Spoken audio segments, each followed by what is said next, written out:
You've been here before, that suffocating feeling that no matter how hard you try, nothing in your life seems to move forward. And here's what nobody tells you. The real problem isn't your habits, your schedule, or your lack of discipline. The real problem is something far deeper. And by the end of this video, you'll understand exactly what's keeping you frozen and the precise 30-day path that breaks it permanently. Most people who feel stuck don't recognize it as a stagnation. They call it burnout, bad luck, or just going through a phase. But there's a specific emotional signature underneath all of it, a quiet, persistent shame. The kind that whispers you should be farther along by now, that other people your age have already figured it out, that maybe, just maybe, you're the problem. And that shame doesn't just hurt, it paralyzes. Here's the part that will change how you see your next 30 days entirely. Stagnation is not the absence of effort. Most stuck people are exhausted people. They're working, they're trying, adjusting, restarting, and still ending up in the same place. Which means the issue was never how much you're doing. It's what you're doing it against. Because when shame is the engine driving your attempts to change, every failure becomes proof of the very story you're trying to escape.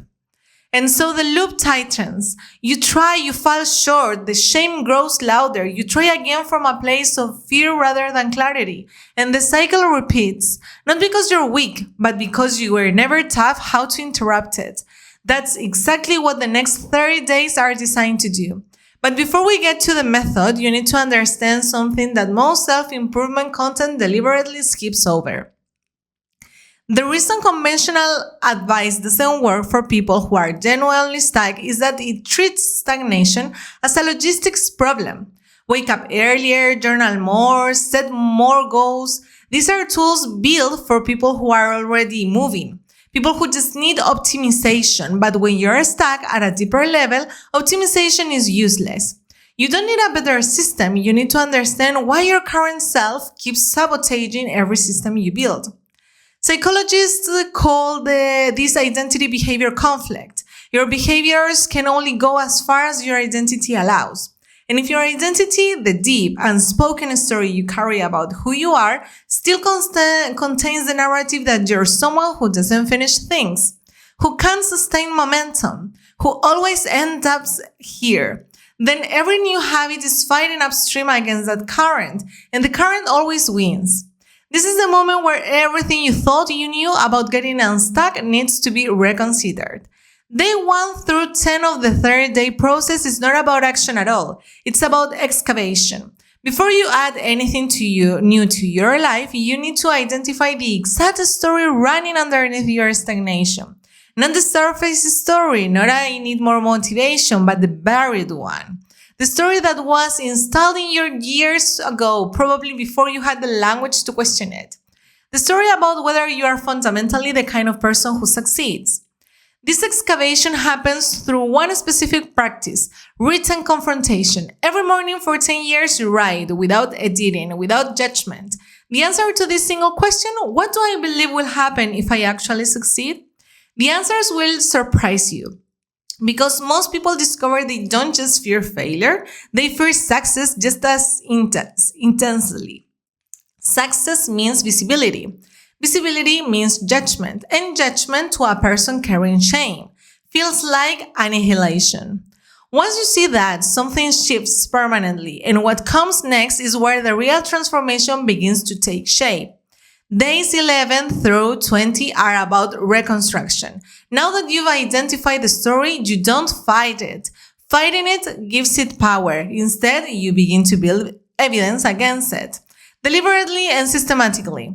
This is called behavioral identity updating, and it works through what researchers call small wins accumulation.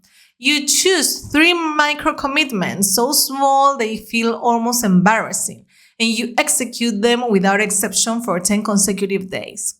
The size doesn't matter. The consistency is everything, because your brain is not tracking what you accomplish, it's tracking whether you are someone who follows through.